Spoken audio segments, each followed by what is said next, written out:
This time on Poll Hope, there's been plenty of attention paid to the mental health and educational impacts of the pandemic on young people. But now new research shows there's been a physical impact on their brains as well. We're talking to one of the authors of this worrying report.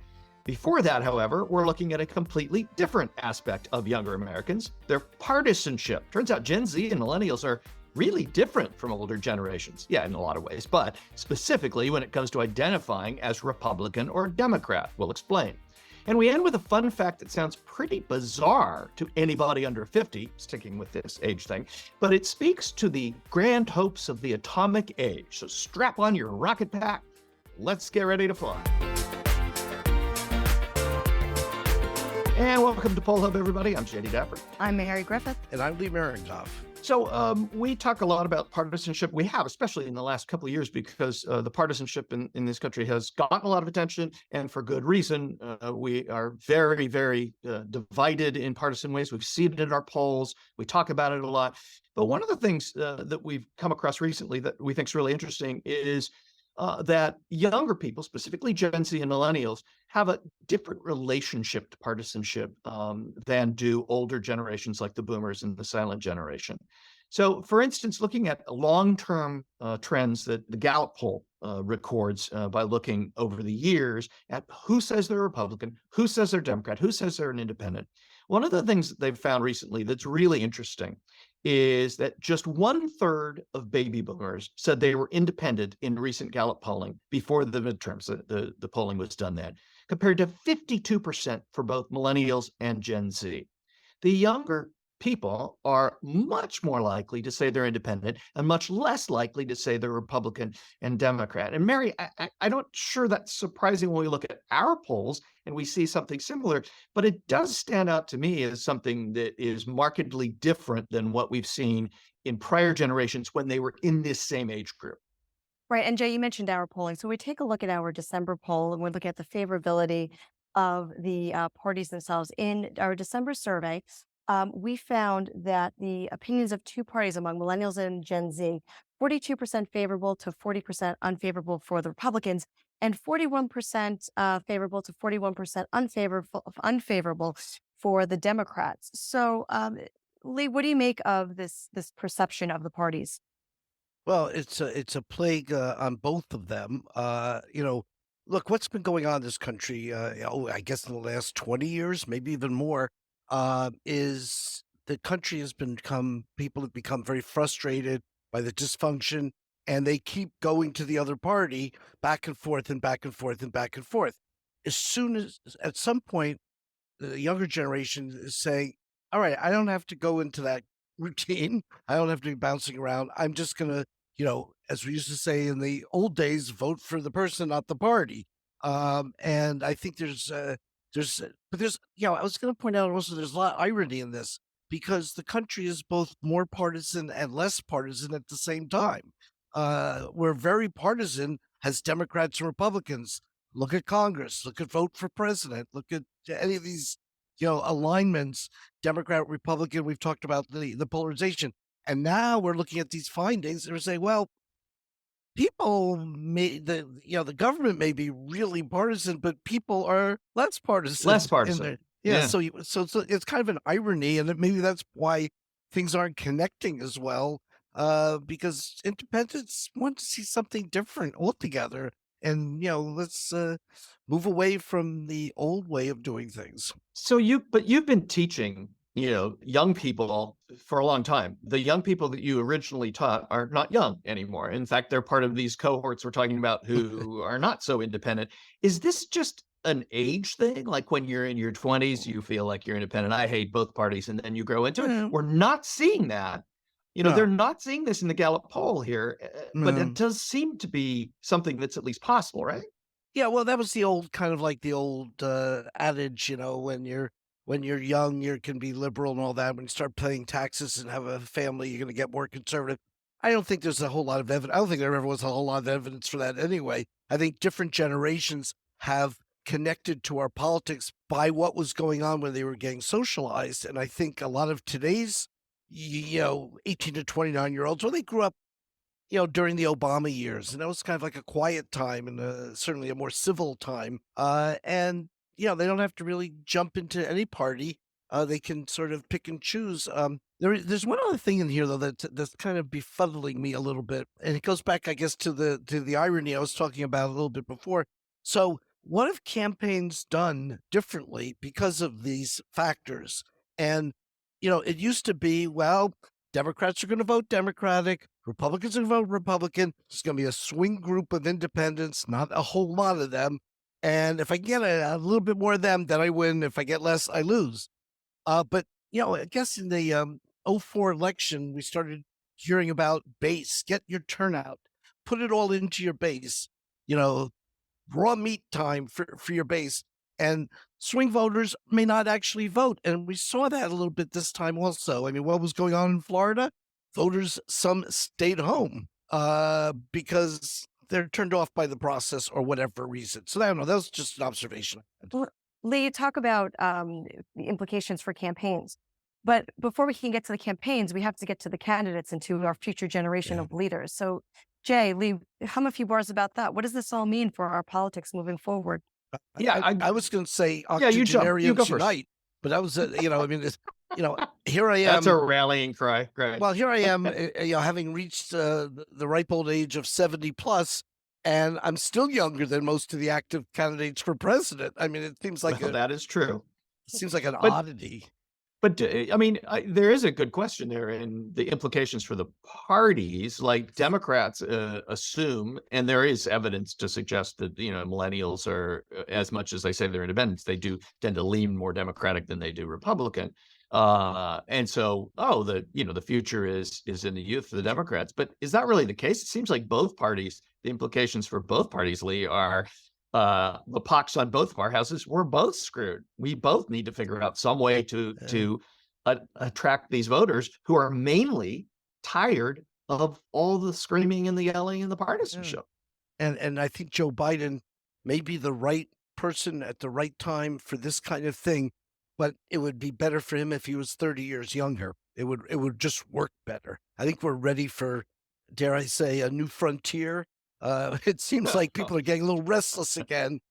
Let's see who's, you have Donald Trump, and on Democrats, you have, what are the names? Elizabeth Warren, Bernie Sanders, Joe Biden. I mean, this is not, it's a stretch to have these people appeal to 30-year-olds. I just think. So who's the next generation? I don't know. The kids I'm teaching right now, they're good. They're fun. They're getting into politics. They want fairness. They want they're not into prejudice, and they want more civility.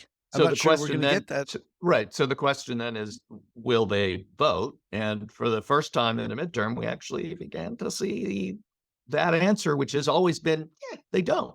For 25 years, 30 years since Rock the Vote, it's always been, well, and they just very rarely did they show up. They showed up in 2022. Well, it's the So maybe second that's the big difference. second highest turnout in the last 30 years. You mentioned that it was the second highest among young people. But I should point, we can't leave the group without saying this is not a monolithic block either. Age is one of the factors, but in this last election, we saw there was a lot of other things at work beyond age. So young women were very different than young men, and young Democratic women I think were that's very always been different than true. young Democratic men. Well, but it was interesting that Democrats for Congress carried young Republican men by a narrow margin. Nothing like they carried the women, but these people were restless too for the politics of change, and maybe that is something someone's gonna have to find a way to corner that market. Doesn't look like 2024 is headed that way right now, but stranger things have happened 2 years out. Well, partisanship has permeated almost every aspect of American life, including the discussion about COVID-19. Now we'd like to move our conversation away from the partisan lens and focus on biology, specifically the effect that COVID has had on the brain development of America's youth. A recent study from Stanford University, published in the journal Biological Psychiatry, Global Open Science, addresses that very topic. We are joined today by Dr. Ian H. Gotlib. He is the Marjorie Moon Fair Professor and Director of the Stanford Neurodevelopment, Affect, and Psychopathology, or SNAP Laboratory at Stanford University. Dr. Gotlib, thank you for joining us today. Thank you, Mary. It's good to be here. Well, so much of the conversation about COVID and adolescence has focused, rightfully so, on mental health, but this study has a different focus on the biological impact on brain development. So, how has the pandemic impacted the brains of America's youth? First, thank you for having me. I'm happy to be here. Um, we had no idea. We knew about the adverse effects of the pandemic on mental health in youth, in particular the lockdowns. Um, but we didn't know how it had affected their brains. We were shut down here at Stanford in the middle of a longitudinal study of youth. And when we resumed, we needed to know if the brains of kids after the lockdowns are the same as the brains of kids were before the lockdowns. And so this gave us an opportunity to look at how the pandemic and the attendant lockdowns may have affected their brain structure. And basically what we found is that the brains of adolescents after the lockdowns during the pandemic look older than the brains of same age kids did before the pandemic hit. Older being more growth in the hippocampus, more growth in the amygdala, thinning of the cortex, the cortices, and it just is a older appearing brain by probably 3 to 4 years. And so, what does that mean practically in terms of the implications on behavior? Yeah, it's a great question. And practically, we're not sure. In general, of course, it's not good to have accelerated brain age. We've seen attendant difficulties in mental health in these same kids. So higher rates of depression, higher levels of sadness, anxiety that are related to the changes in the brain. We're now following these now young adults to see if we can understand the persistence of these effects. Are these stable, persistent changes, or are they going to now normalize given the receding of the pandemic? How does this happen? I mean, I guess I don't understand enough about how the brain develops to understand how something like a pandemic would affect the physical nature of how your brain develops. How does that happen? Yeah, it's a great question. And we've had questions about the study of, well, is it screen time? Is it the social isolation? We know from other research that the experience of stress and adversity early in life alters brain structure in a way that's actually similar to this. It hasn't done it in the short amount of time. I mean, our lockdown here was a year, roughly. So we've got this stress of a year's lockdown by the time we resumed studying these kids. And to have this amount of change in that short a period of time was unexpected. But the fact that stress affects brain structure is not new, right? We've known that. We just didn't know whether we could predict that here. So in answer to your question, Jay, I think it's really the cumulative stress of what this pandemic has meant to adolescents. Is there any other, are there any other cases where you've seen or scientists have seen brains change in the ways they have here and then revert? I mean, is there any evidence that this could go back? They could get slightly younger brains or slow the growth, Yeah, the I think aging. yes, and that last possibility, if I were to bet, I would bet that as the pandemic recedes, as the stress lessens, it won't revert, but we'll get a slowing of this acceleration so that, 5 to 10 years out, these hopefully young adults' brains will be indistinguishable from again, young adults' brains before the pandemic. The problem here is we don't really have what we would call a control group. So we don't have a group of kids who didn't experience the pandemic that we can say, well, what do their brains look like? So we're in new territory here. We were fortunate in some ways to have been 2/3 of the way through this study with brain assessments and scanning of these kids already done, these same kids, so that we could start to look at comparing 16-year-olds now with the 16-year-olds that we had assessed before the pandemic. It really takes that kind of a design to be able to address the questions you're asking. And when we look at the levels of stress that young people are facing due to the pandemic, our listeners know I have young children, so perhaps this is a little bit of a selfish question, but how do we help cope and slow down that aging process of the brain? I think it's a great question. And I guess I don't want to, we're excited about the brain findings in this study, but there's a part of this study that was also around mental health that often gets lost because it's not as sexy as the brain findings. But I will say that these same kids had higher levels of depression, higher levels of anxiety. And that's been found before as well. So I think you're asking a really important question. And I think all of this is around making sure that adolescents have the resources available to them to reduce levels of anxiety, depression, of suicidal ideation, unfortunately. So rates of suicide in adolescents have also gone up during the pandemic. So it's to me, a general stress issue. And the more we can do to provide resources to reduce that stress, these are the age of the children that we've studied, but I have no doubt that if we had studied this in younger children, we find very similar findings. And from a research standpoint, where do you go with this information? What's the next step in the research? So for us, a major question concerns persistence or stability of these kind of effects. Does this now put them on a new trajectory for the rest of their lives? Or is this really acute? And is it a temporary reaction to the stress of the pandemic? So at age 20, these kids in the study were 15 to 18. And at age 20, we're scanning them all again. So we'll be able to kind of look at whether these effects sustain or whether with the pandemic receding, hopefully stress receding, these effects will have slowed and put them on a more normative trajectory. I want to ask one last question before we go, and it's something you just hit on, which is you were looking at a certain age cohort, but you just suggested that younger kids who were not in this study may be just as impacted. Is this potentially a generational impact? Without question, to me, without question, that this is, I mean, there's Gen Z, this is a COVID generation.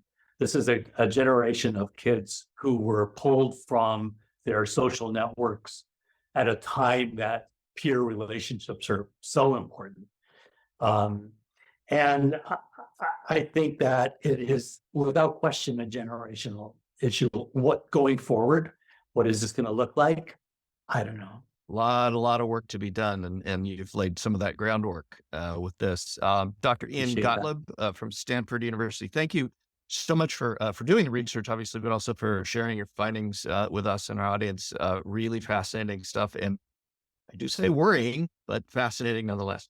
Well, thank you. And thank you for allowing me to talk about this with you.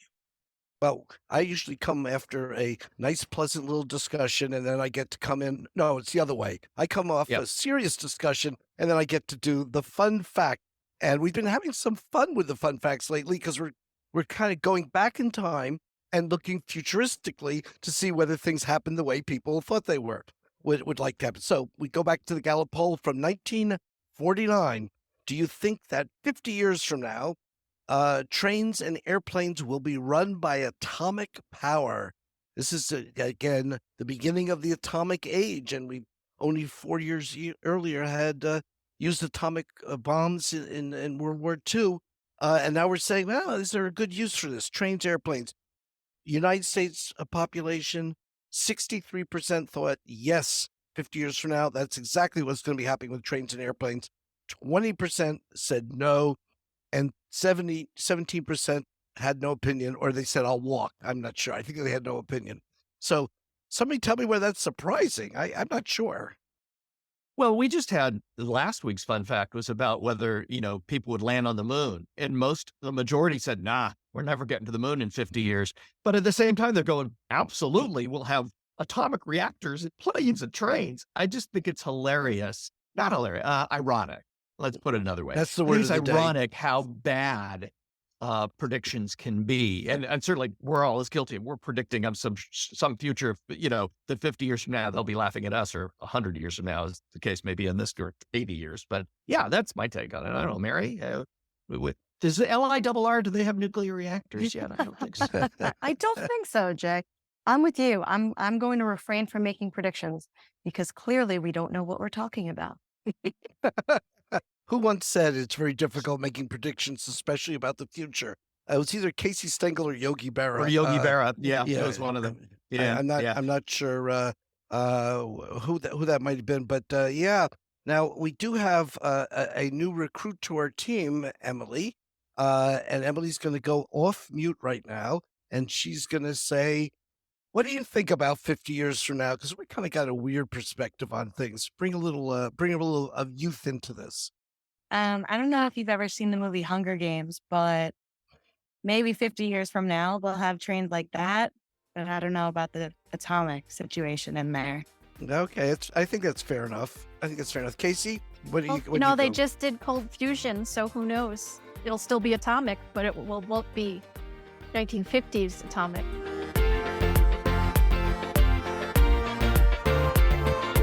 That'll do it for Poll Hub this week. Poll Hub is produced by the Marist Poll at Marist College in Poughkeepsie, New York. Mary Griffith is our executive producer. Casey Schaff is our production supervisor. If you enjoy Poll Hub, please consider leaving a review. Positive reviews help other listeners like you find us. If you'd like to learn more about polling and survey science, check out the Marist Poll Academy, our free online learning portal accessible from our website. If you have questions for us, tweet them directly to @MaristPoll. Remember, you can always tell your smart speaker to play Poll Hub. And with any luck, it will cooperate. Finally, wherever you listen to Poll Hub, There is a subscribe button. Click it, and the latest episode will be ready for you in your podcasting app as soon as it's released. We'll see you next time.